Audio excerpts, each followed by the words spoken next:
இன்றைய இதமான காலை தென்றலில் அனைத்து அன்பு உள்ளங்களுக்கும் என் இனிய காலை வணக்கம். இன்று ஒரு குறள். அதிகாரம் 19 புறங்கூறாமை. குறள் எண் 183. புறங்கூறி பொய்த்துயில் வாழ்தலின் சாதல் அறங்கூறும் ஆக்கம் தரும். தெய்வப்புலவர் திருவள்ளுவர் பிறனை கண்டவழி அவனை இகழ்ந்து பிறனை காணாத வழி. அதாவது திருவள்ளுவர் தெய்வப்புலவர் பிறனை காணாத வழி அவனை இகழ்ந்துரைத்து கண்ட வழி அவனுக்கு இனிமையாக பொய்த்து ஒருவன் உயிர் வாழ்தலின் அது செய்யாது சாதல் அவனுக்கு அறநூல்கள் சொல்லும் ஆக்கத்தை கொடுக்கும் என்கிறார். அதாவது ஒருவன் ஒருவரை காணாத போது இகழ்ந்து இகழ்ந்து உரைத்து நேரில் கண்டபோது இனிமையாக புகழ்ந்து உரைத்து நடந்தால்தான் நன்றாக வாழ முடியும் என்று சொன்னால் அது அவ்வாறு வாழ்வதைக் காட்டிலும் சாவதே மேல் என்கிறார் தெய்வப்புலவர் திருவள்ளுவர். அதாவது இதுவரையும் அவருக்கு கோபமே வந்தது கிடையாது. இந்த குறளில் கோபமே வந்து விடுகிறது. தெய்வப்புலவர் சாத்மீகமாக என்ன சொல்றாரு? அற வாழ்க்கை தான் வாழ வேண்டும் என்று சொல்லக்கூடிய ஒருவர் இந்த புறங்கூறுதலை பற்றி மட்டும் சாதலே மேல் என்கிறார்.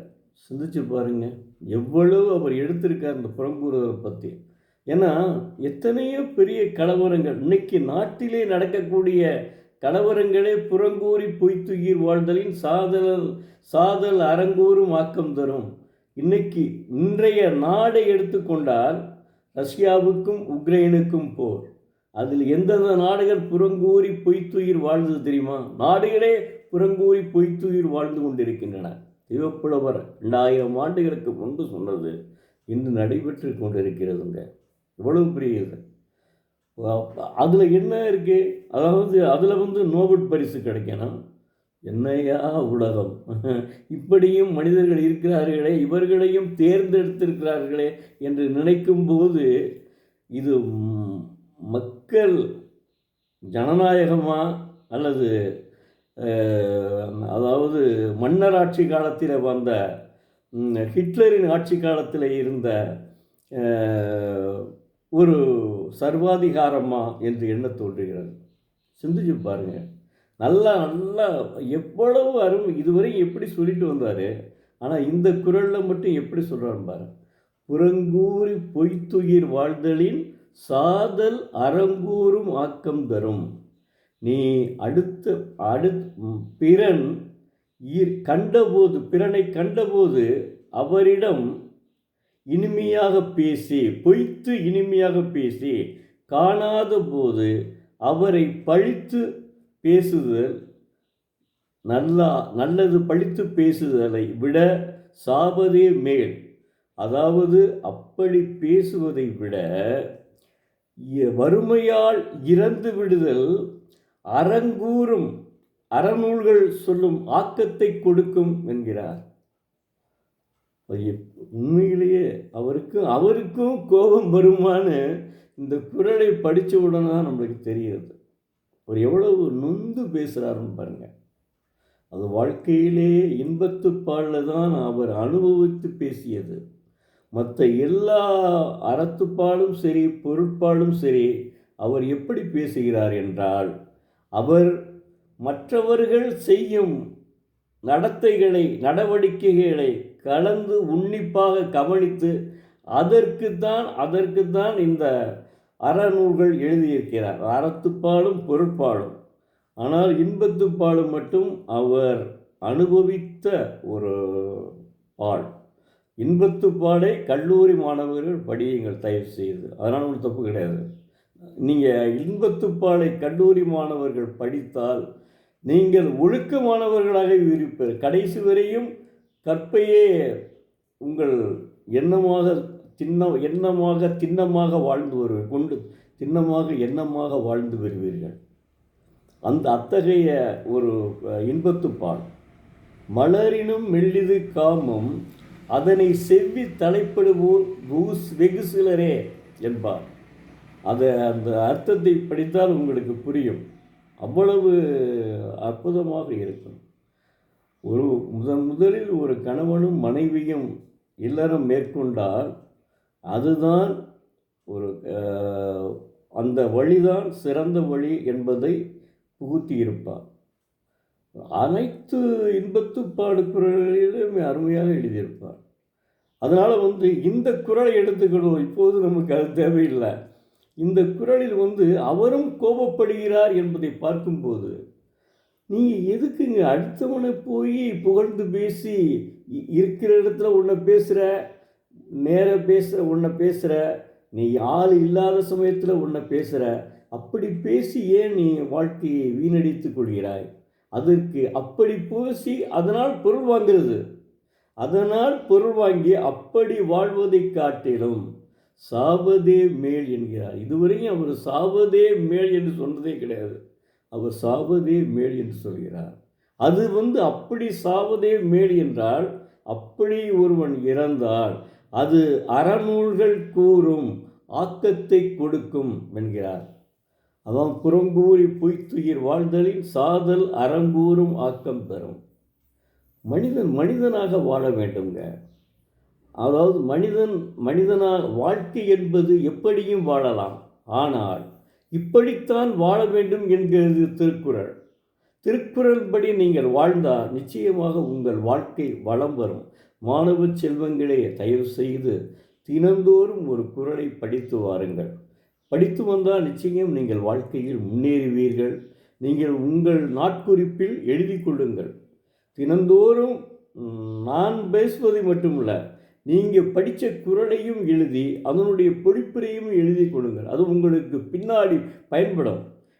ஏன்னா இப்போ எங்களுக்கெல்லாம் கிட்டத்தட்ட ஓரளவுக்கு நாங்கள் வாழ்க்கையினுடைய இறுதி கட்டத்தில் இருக்கிறோம். அதாவது நீங்கள் அப்படி கிடையாது. இப்போ தான் வாழ்க்கையவே படிக்கவே ஆரம்பிச்சிருக்கிறீர்கள். படித்து முடித்து எப்படியும் நீங்கள் மிகப்பெரிய மனிதர்களாவீர்கள். ஒன்று தாமஸ் ஆல்வா எடிசனை போலவோ அல்லது ஒரு மிகப்பெரிய மாவட்ட ஆட்சித்தலைவராகவோ அல்லது மிகப்பெரிய மருத்துவர்களாக எத்தனையோ உயிர்களை உங்களால் காப்பாற்ற முடியும். அந்த எண்ணத்தில் நீங்கள் வாழ வேண்டும். தாமஸ் ஆல்வா எடிசன் போல புதிய கண்டுபிடிப்புகளை கண்டுபிடிக்க வேண்டும்.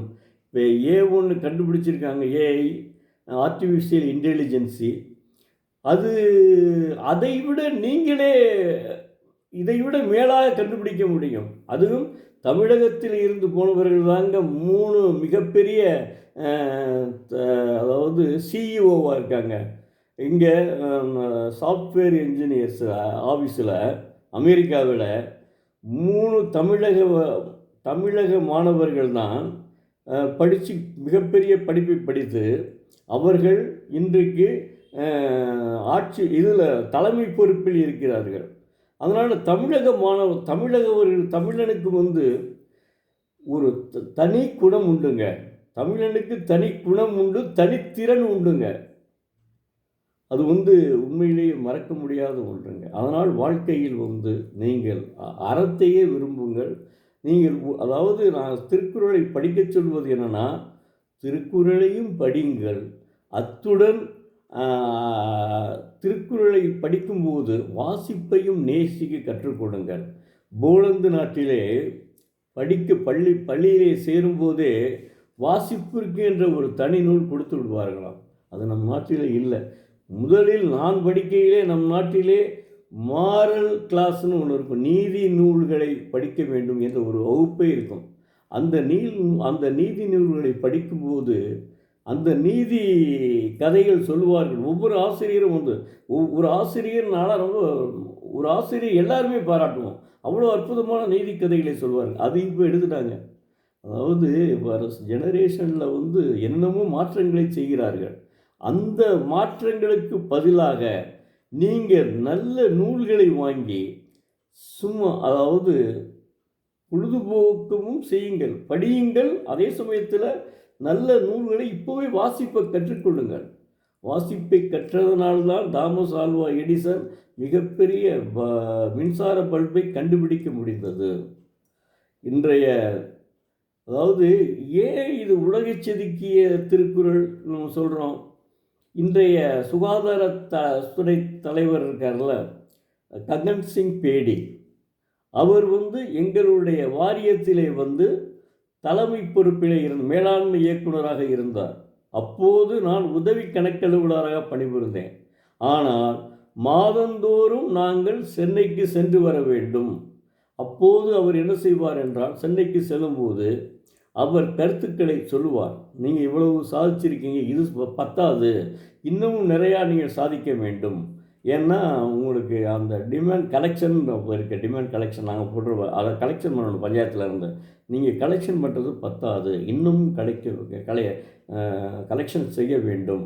தயவுசெய்து நீங்கள் பொறியாளர்களாக இருந்தாலும் சரி, கணக்கு அலுவலர்களாக இருந்தாலும் சரி, நல்ல இதற்கு ஒரு நல்ல உழைப்பு இருக்க வேண்டும். நீங்கள் வாங்கக்கூடிய சம்பளத்திற்கு நல்ல உழைப்பு தேவை என்று அறிவுரை சொல்வார். நான் எதற்காக சொல்கிறேன் என்றால், அவருடைய அப்பா தற்போது பஞ்சாப் மொழியிலே திருக்குறளை மொழிபெயர்த்துள்ளார் என்பதை தெரிந்து கொள்ளுங்கள். கடைசியாக மொழிபெயர்த்தது அவர்தான். அதாவது நம்முடைய ககன் சிங் பேடி நல்ல ஒரு மனிதருங்க, நல்ல ஒரு மாவட்ட ஆட்சி ஐஏஎஸ் அலுவலருங்க, ஐஏஎஸ் பாஸ் பண்ண ஒரு நல்ல மனிதர் அவர். அவர் வந்து அவரே கோல்டு மெடல் வாங்கியிருக்கார் படிப்பில், பிஇ படிக்கையிலேயே கோல்டு மெடல். அவர் அதையும் சொல்லுவார், நானும் பிஇ கோல்டு மெடல். தயவுசெய்து நீங்கள் வந்து தங்களுடைய கடமைகளை செய்யுங்கள், தாங்கள் வாங்கக்கூடிய சம்பளத்திற்கு நீங்கள் கடமைகளை செய்யுங்க. இன்று புதிய ஓய்வூதிய திட்டத்தை அறிமுகப்படுத்தியிருக்கிறதுக்கு காரணமே ககன் சிங், மரியாதைக்குரிய ககன் சிங் பேடி அவர்கள் தான். அவர் குழுவில் தான் தலைமையிடம் பெற்றார். அவர் அற்புதமாக வழங்கியிருக்கிறார். ஏன்னா இதுவரையும் மத்திய அரசு அவன் போட்டான். ஏன்னா யார் டிஎஸ் நகரா அவர்கள் தான் உச்ச நீதிமன்றத்தில் வாதாடி நாம் கொடுபடாத ஊதியம், ஓய்வூதியம் என்று வாங்கி கொடுத்தார். ஆனால் மரியாதைக்குரிய நம் மரியாதைக்குரிய மாண்புமிகு முதல்வர், தமிழக முதல்வர் அவர்கள் இன்று நமக்கு அந்த பழைய ஓய்வூதிய திட்டத்தை வாங்கி கொடுத்திருக்கிறார் என்பதில் இந்த ஜனவரி மாதத்திலிருந்தே அமுலாகிறதுங்க. மிகப்பெரிய மகிழ்ச்சிங்க. அதெல்லாம் உண்மையிலே வருத்தப்பட்டிருந்தேன், எப்படி நம்ம ஜெனரேஷன் எப்படி பிழைக்கப் போகிறார்களோ அப்படின்னு நினச்சி வருத்தப்பட்டு கொண்டிருந்த நேரத்தில் இப்படி மாண்புமிகு தமிழக முதல்வர் தான் சொன்னதை செய்வதற்கு உண்மையிலேயே மகிழ்ச்சியாக இருக்கிறதுங்க. அது வந்து கிடைக்கவில்லை, எப்படி வாழ்வாதாரம் கிடைக்கும்? இப்போ எனக்கெல்லாம் ஓய்வூதியம் கிடைக்கவில்லை என்றால் நான் என் பையன்களைத்தான் நம்பியிருக்க வேண்டும், என்னுடைய மகன்கள் இருவரையும் நம்பியிருக்க வேண்டும். இப்போ அது தேவையில்லை. எனக்கு வந்து என்னென்னா, ஏதோ அவர் கொடுத்த, அதாவது டிஎஸ் நகரா அவர்கள் உச்ச நீதிமன்றத்திலே வாதிட்டு வாங்கி கொடுத்த அந்த ஓய்வூதியம் இருக்கிறது. அதை ஒன்றிய அரசு என்ன செய்து இதை வேண்டாம் என்று ஒன்றிய அரசு தான் இந்த செய்தது. தயவுசெய்து நீங்கள் நம்ம மாநில அரசை எடுத்துக்கொள்ளாதீர்கள். ஒன்றிய அரசு தான் இனிமேல் ஓய்வூதியம் வேண்டாம் என்ற ஒரு கட்டளை இட்டது. அதையும் மீறி நம்ம தமிழக முதல்வர் அந்த புதிய ஓய்வூதிய திட்டத்தை அறிமுகப்படுத்தியிருக்கிறார் என்றால் நிச்சயமாக அவர் பல்லாண்டு பல்லாண்டு வாழ்க வளமுடன். அவரும் சரி, அவருடைய குடும்பத்தாரும் பல்லாண்டு பல்லாண்டு வாழ்க வளமுடன். இதற்கும் இந்த குரலுக்கும் சம்பந்தமே இல்லை. ஆனாலும் நான் நல்லதை பேச வேண்டும் என்ற எண்ணத்தில் பேசுகிறேன். நன்றி, வணக்கம். நாளை மீண்டும் பார்ப்போம்.